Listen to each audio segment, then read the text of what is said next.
Olá, tudo bem com você? Vamos continuar hoje a falar sobre redação, especificamente sobre dissertação, que é o texto que você irá produzir no seu vestibular. Lembre-se de que a dissertação possui 3 partes.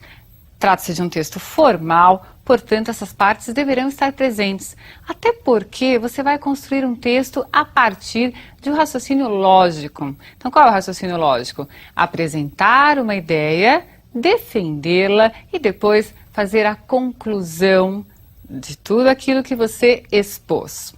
Tudo bem? Como se chamam essas partes na dissertação, que é esse texto formal? Tese, desenvolvimento e conclusão. Já trabalhamos aqui, já fizemos juntos, não é? Algumas teses. Nós já fizemos delimitação de tema. Não é? Então, nós lemos temas objetivos e temas subjetivos, conseguimos delimitar assuntos e criar as teses. Você se lembra disso? Você acompanhou essa aula? Muito bem. O que faremos hoje será argumentar. Quais são as formas de argumentação? Como você pode defender a sua ideia?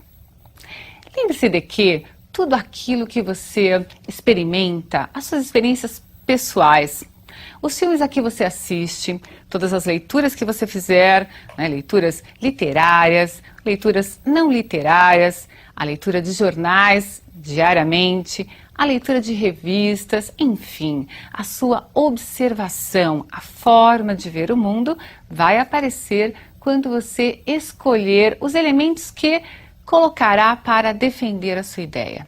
Então, a argumentação é baseada em seus conhecimentos acerca daquele tema proposto. Combinado? Nós utilizaremos uma tese. Qual é a nossa tese para se argumentar? Então, nós vamos falar aqui que a introdução da tecnologia na produção gera desemprego. Quais são as formas de se falar a respeito desse assunto? Veja a primeira. Utilize-se de fatos históricos. Lembre-se das suas aulas de história, das suas aulas de geografia, não é? Veja aí que nós fizemos uma trajetória. A relação entre desemprego e tecnologia não é uma inovação da economia contemporânea. Já durante a Revolução Industrial, no final do século XVIII, os operários protestavam e quebravam máquinas para tentar deter o desemprego e a redução de salários que a presença delas provocava.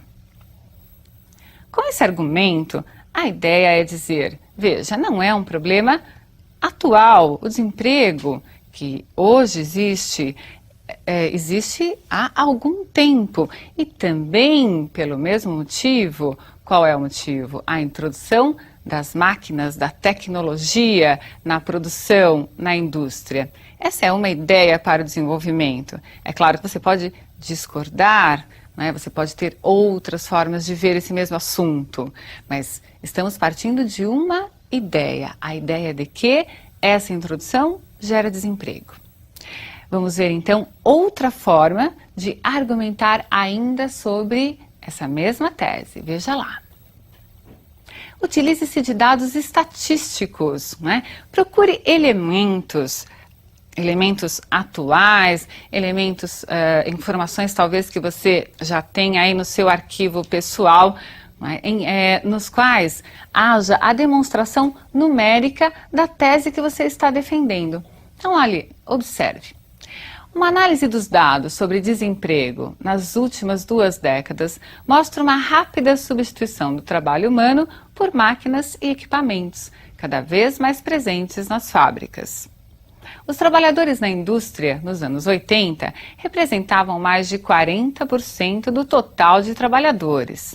Nos anos 90, este número caiu para 30%, dados que evidenciam a diminuição da oferta de empregos na indústria.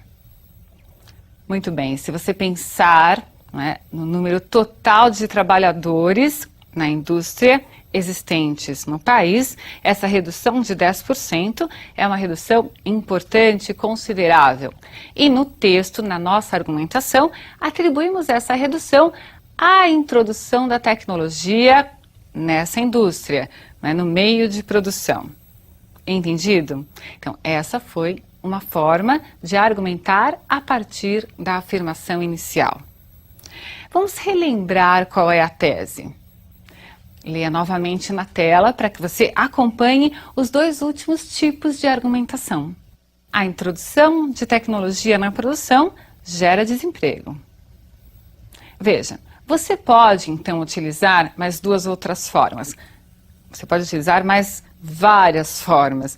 Eu estou oferecendo 4 tipos hoje para servirem de modelo. Então, observe agora qual é o outro modelo que eu estou oferecendo. Esse modelo é um modelo de argumentação por comparação. Quando eu falo que é um modelo, é porque você pode se basear nele para construir a sua argumentação aí na sua casa. Então veja, vamos comparar elementos. Essa comparação pode ser geográfica, social, cultural, enfim, trace elementos que você perceba que a partir da confrontação, confrontando um elemento com outro elemento, comparando, é possível você defender a sua tese. Então está lá. A situação do desemprego nas áreas industriais brasileiras não é diferente daquela encontrada em outros centros industriais do mundo, onde também são procuradas alternativas frente à elevação do contingente de desempregados. Observem que a ideia é dizer não é um problema local, é possível estendê-lo para outras regiões, outros países. Então, essa é uma comparação que justifica a tese. A última forma que vou apresentar para você de argumentação é a refutação. Para refutar, você vai precisar de habilidade, tanto na forma de escrever, na clareza na colocação das ideias, como também em relação ao conhecimento que você possui sobre o assunto. Veja o que é a refutação e observe se esse é um modelo interessante para você treinar e usar na sua redação.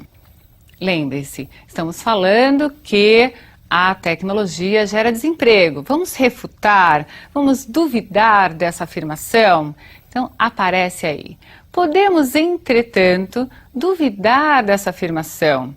A economia norte-americana, centro da revolução tecnológica dos anos 90, registrou nesse período índices historicamente baixos de desemprego, o que contradiz o binômio tecnologia e desemprego. Observem que, para se refutar, eu tenho de ter conhecimento de causa, eu vou sair do lugar comum. Lugar comum quer dizer, todos afirmam que o desemprego está ligado à questão da introdução da tecnologia na indústria. E aí eu estou dizendo, peraí, não é bem assim, porque há pelo menos um país em que eu posso dizer o contrário dessa afirmação. Ficou claro para você o que é refutar? Então eu preciso ter habilidade, porque eu vou refutar e é claro que a visão no texto ela não pode ser unilateral, eu preciso olhar vários lados para que eu saiba fazer uma análise ampla do assunto. Aí sim o examinador vai ver que eu não só domino o assunto, como eu sei passear, digamos assim, por vários campos, formar a minha opinião e expressá-la por escrito. Entendido isso? Muito bem. Agora que você tem aí os seus modelos de argumentação, você vai tentar fazer a sua dissertação na sua casa. Vamos usar um tema que é um tema amplo, então você vai precisar delimitar o assunto para escolher as suas formas de argumentação.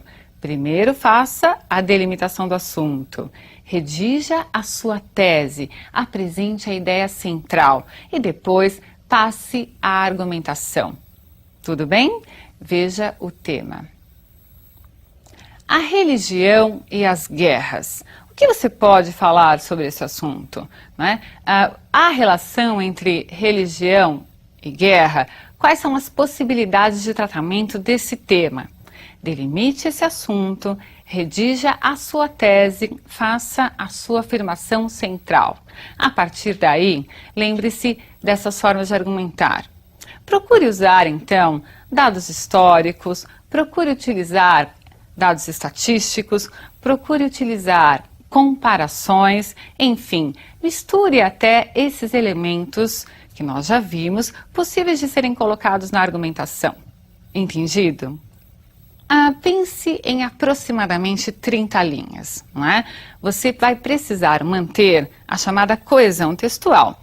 Mesmo que resolva colocar todos esses tipos de argumentação no mesmo texto, apenas será possível se você mantiver a ligação entre os parágrafos e as ideias expostas. O seu texto é uma unidade. Ele deve aparecer para o leitor como uma única ideia desenvolvida, não é? Então, se é uma unidade, você tem de ligar os parágrafos. Combinado? Muito bem. Veja que o seu texto também deve ser impessoal. O tratamento ao tema é impessoal. Não faça do seu texto nunca uma bandeira doutrinária, ideológica, porque não é essa a questão, não é isso que se quer de você no vestibular. O que se quer é ver qual é a sua habilidade para tratar dos temas e qual é a linguagem que você utiliza. Você conhece bem a língua portuguesa? Você é claro na exposição de ideias? Você é prolixo, quer dizer, fala muito com pouco conteúdo? Você é sintético demais? Muito bem, você vai mostrar isso para o examinador. E para conseguir um bom resultado, só é possível consegui-lo treinando. Não é? Treine, redija ao menos uma redação por semana, no mínimo. Quanto mais você treinar, melhor será o seu resultado. Combinado? Espero você então na próxima aula. Um grande abraço.